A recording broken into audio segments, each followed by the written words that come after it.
अस्सलाम वालेकुम, welcome back to another video. कैसे हैं आप सब? आई होप आप सब बिल्कुल ठीक ठाक और खैरियत से होंगे। तो आज की वीडियो भी आप लोगों को बहुत पसंद आने वाली है।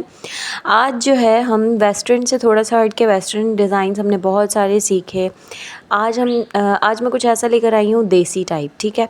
बलोची स्टाइल भी से आप कह सकते हैं और आप इसे कश्मीरी स्टाइल भी कह सकते हैं, क्योंकि वहाँ पर भी इस तरह के वेयर किए जाते हैं। स्टाइलिंग इस तरह की होती है।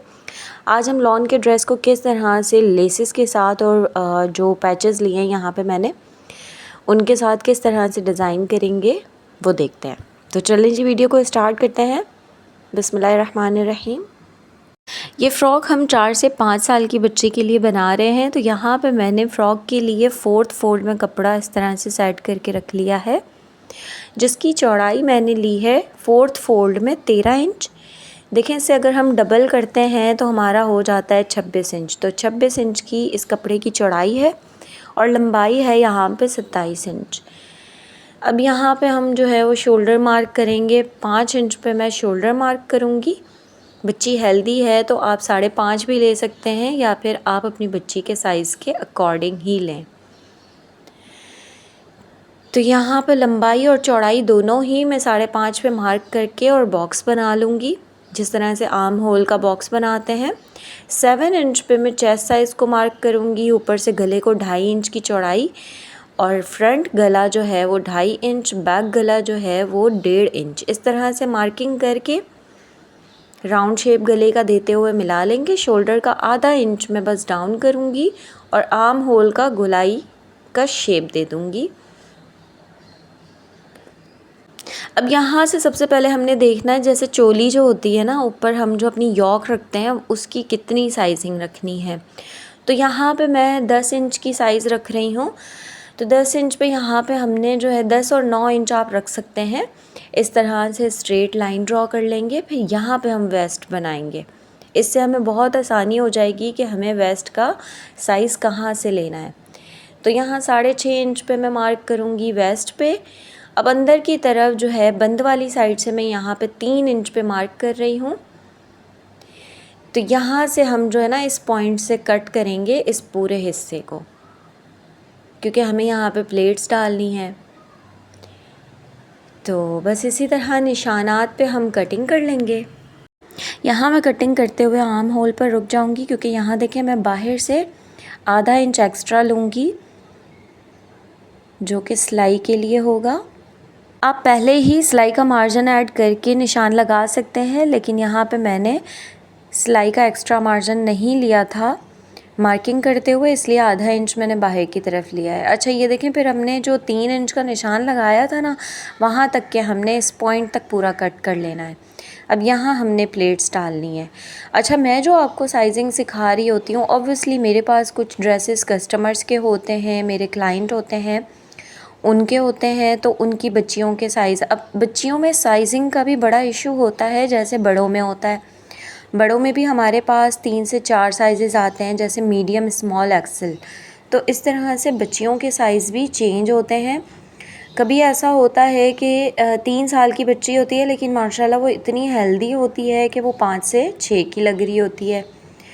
तो आप लोगों ने फोकस सिर्फ मेथड समझने में करना होता है। अगर आपको एक बार मेथड समझ आ जाए तो आप किसी भी साइज़ में बच्ची का सूट कटिंग कर सकते हैं। अक्सर मेरे पास मैसेजेस ये आते हैं कि प्लीज़ आप, मेरी 5 साल की बच्ची है या 8 साल की बच्ची है, आप मुझे उसका साइज़ बता दें। तो मुझे नहीं पता कि आपकी बच्ची की जिसामत कैसी है, आप स्मॉल साइज़ लेती हैं, मीडियम साइज़ लेती हैं।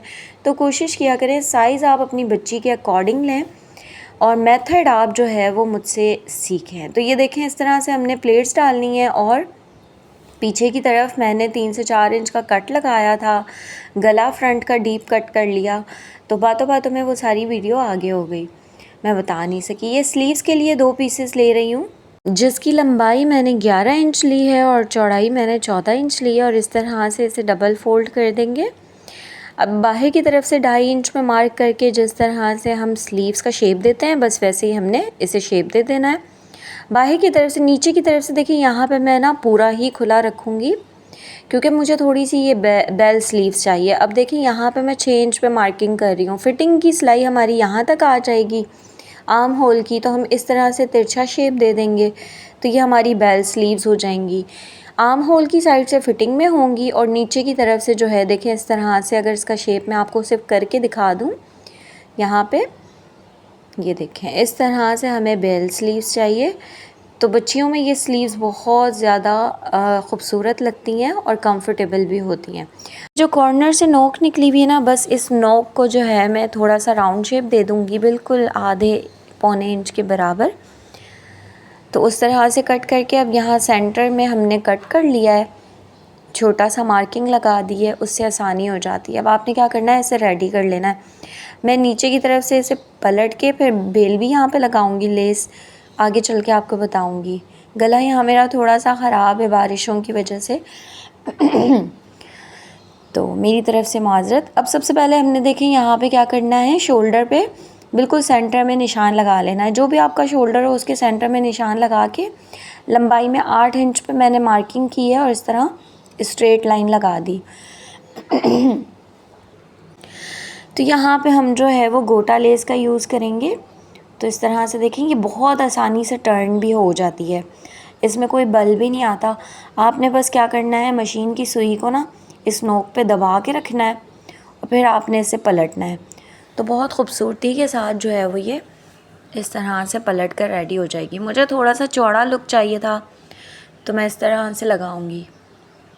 बस पहले अब इसे स्टिच करते हैं और उसके बाद आपने, जब आप ये लगा लेना तो उसके बाद आपने क्या करना है, इस तरह से जो हमने चुनट्स बनाई थी तो इनको मिलाते हुए आपने बिल्कुल स्ट्रेट सिलाई लगा देनी है। यहाँ तक नहीं लगानी, स्ट्रेट लगानी है पूरी, ठीक है। उस पॉइंट से लेकर हम स्टार्ट करेंगे और बिल्कुल दूसरे पॉइंट पे ला के ख़त्म करेंगे। तो उससे क्या होगा, हमारी जो यॉक है वो बिल्कुल सेटिंग के साथ ऐसा लगेगा। देखिए ये जो सेंटर वाला पॉइंट है ना, यहाँ अक्सर हम छोड़ देते हैं, तो ये छोड़ना नहीं है, बिल्कुल आपको स्ट्रेट आना है। इस तरह से लगाने के बाद आपने शोल्डर भी साथ में ना, शोल्डर भी अटैच कर देने हैं। तो ये देखें हम शोल्डर भी अटैच हो गए थे और सेंटर में भी सिलाई आ जाएगी तो बिल्कुल अलग से यॉक लगेगी। जैसे हमने अलग से कटिंग की है, लेकिन हमने अलग से तो नहीं कटिंग की। तो इस तरह से देखें स्लीव्स भी मेरी बन के रेडी हो गई थी और स्लीव्स के आगे मैंने लेस का यूज़ किया है कंट्रास्ट में, जो कि मैं दामन पे भी यूज़ करूँगी। इस तरह से आपने पहले स्लीव्स लगा लेनी है और फिर इसके बाद आपने यहाँ पे ओरेप पट्टी से गला रेडी कर लेना है। गला रेडी करने के बाद ये मैं देखें ऊपर से जो है वो लेस लगा रही हूँ। ऊपर से लेस मैं लगाऊंगी तकरीबन 2 पॉइंट का कपड़ा छोड़ के। तो इस तरह से थोड़ा सा ये, जब आप 2 से 3 पॉइंट ऊपर से छोड़ के लेस को लगाते हैं ना गले पे या आस्तीन पे, तो ये थोड़ा सा आपका ना पाइपिन वाला लुक देगी। पाइपिन आपने नहीं लगाई होगी अलग से, लेकिन ऐसा लगेगा आपने पाइपिन लगाई हुई। बस फिर उसके बाद मैंने यहाँ पे साइड की सिलाई लगा दी थी फिटिंग की और नीचे से दामन भी फ़ोल्ड कर दिया था। अब ये मैं पैचेस जो है वो सेट करके देख रही हूँ कि किस तरह से सेटिंग बैठेगी और किस तरह से। सबसे पहला वाला सेंटर में हम लगाएंगे, उसके बाद ये दोनों साइड्स पे जो है वो सेट करके रखेंगे। तो यहाँ पे मैंने ग्लू के साथ इनको जो है वो अटैच कर लिया था। बाद में मैं इस पर पक्का टाका भी लगाऊंगी, क्योंकि ग्लू का कुछ पता नहीं होता, आप अच्छे से भी लगा लें लेकिन बाद में अगर वो छूट जाता है या पैचेस निकल जाते हैं तो फिर ज़ाहिर है सूट की खूबसूरती ख़राब हो जाती है। अब यहाँ हम सबसे पहले जो है वो देखिए यॉक पे जो हमने नीचे फ्रिल वाला पार्ट लगाया उसका सेंटर निकालना है। तो इस तरह से मैंने ऊपर और नीचे दोनों में जो है वो सेंटर पॉइंट मार्क कर लिया है। आप इसे आयरन से भी मार्क कर सकते हैं। अब यहाँ पे दोनों तरफ से मैं 2.5 इंच पे मार्क कर रही हूँ, जहाँ से हमारी चुन्नट्स जो है वो स्टार्ट हो रही हैं। तो चुन्नट से आधा इंच पहले से बस मैंने जो है वो यहाँ पे मार्किंग की है और नीचे की साइड पे मैं 5 इंच पे मार्क कर रही हूँ दोनों तरफ। तो नीचे का जो कंप्लीट गैप हो जाएगा वो 10 इंच का हो जाएगा और ऊपर का जो है वो 5 इंच का हो जाएगा। इस तरह से हम जो है दोनों निशान को आपस में तिरछे शेप में मिला देंगे और बहुत आसान तरीका है ये। अच्छा, ये मैं पूरा सूट स्टिच होने के बाद क्यों लगा रही हूँ तो ये भी मैं आपको बताऊँगी, क्योंकि मोस्टली आप जो है वो फिटिंग की सिलाई से पहले इस तरह की लेसेस अटैच करते हैं। तो बैक साइड पे भी बिल्कुल सेम इसी तरह से पहले हम सेंटर मार्क करेंगे और उसके बाद जो है ऊपर से 2.5 इंच और नीचे से जो है 5-5 इंच पे मार्क करके दोनों पे निशान लगा के आपस में जिस तरह हमने फ्रंट में मिलाया था वैसे ही बिल्कुल मिला देंगे। ये ट्रेडिशनल लुक है और ट्रेडिशनल लुक जो होते हैं, देसी लुक जो होते हैं, कभी कभार बच्चियों के लिए हम बनाते हैं। मोस्टली ये इतने ज़्यादा नहीं पहने जाते, लेकिन जब हम बच्चियों को ये पहनाते हैं ना, जैसे कश्मीरी ड्रेसेस हो गए, बलोची हो गए, तो बहुत खूबसूरत लगता है। तो ये देखें, आपने दामन से स्टार्ट करना है। इसे मैं दामन की तरफ से ऊपर लाऊंगी और यहाँ पे जो मेरा निशान था वेस्ट पे, यहाँ से मैं टर्न करूँगी और यहाँ ख़त्म नहीं करूँगी। मोस्टली सिर्फ आगे ही लगाते हैं, मुझे यहाँ पे घुमा कर इस तरह से मैं घुमाऊँगी और फिर पीछे ले आऊँगी और पीछे लाने के बाद यहाँ से टर्न करते हुए नीचे लेकर जाऊंगी। तो यहाँ आकर मेरा जो है बिल्कुल लेस ख़त्म होगी। तो दोनों साइड पे आपने इसी तरह से लगाना है। मैंने देखी यहाँ पे दोनों साइड पे लगा ली थी और ये कंप्लीट हो गई। और फिर नीचे दामन पे मैंने इन दोनों लेसेस को वेस्ट पे लगाने के बाद ना, दामन पे भी मैंने पिंक वाली लेस, शटल लेस जो होती है, बस थोड़ा सा इसे मैंने डिज़ाइन करना था। थोड़ा सा जो है वो बच्ची को बहुत ज़्यादा लेसेस भी नहीं चाहिए थी कि बहुत हेवी लेसेस हों, इसलिए मैंने गले में भी ऊपर से लेस यूज़ की है ताकि बच्ची जो है वो इरिटेट भी ना हो और ड्रेस भी जो है वो खूबसूरत लगे। आई होप आपको भी ये वीडियो पसंद आई होगी। अगर कुछ समझ नहीं आता तो आप मुझसे कमेंट में पूछ सकते हैं। मैं पूरी कोशिश करूँगी कि आपको मज़ीद अच्छे से समझा सकूँ। मेरी वैसे भी कोशिश होती है कि मैं आप लोगों को आसान तरीके से सिखाऊं, जिस तरीके से मैं मतलब नॉर्मल लोग जिस तरह से बात करते हैं, वैसे ही मुझे बहुत ज़्यादा मुश्किल जो है वो वर्ड्स लेने भी नहीं आते और मुश्किल तरीका भी नहीं आता। तो मैं अपनी जैसे लैंग्वेज होती है वैसे ही कोशिश करती हूँ बस आप लोगों को समझाने की। आई होप आप लोगों को समझ आ ही जाती होगी। तो चलिए जी, फिर मिलेंगे इंशाल्लाह। अल्लाह हाफ़िज़।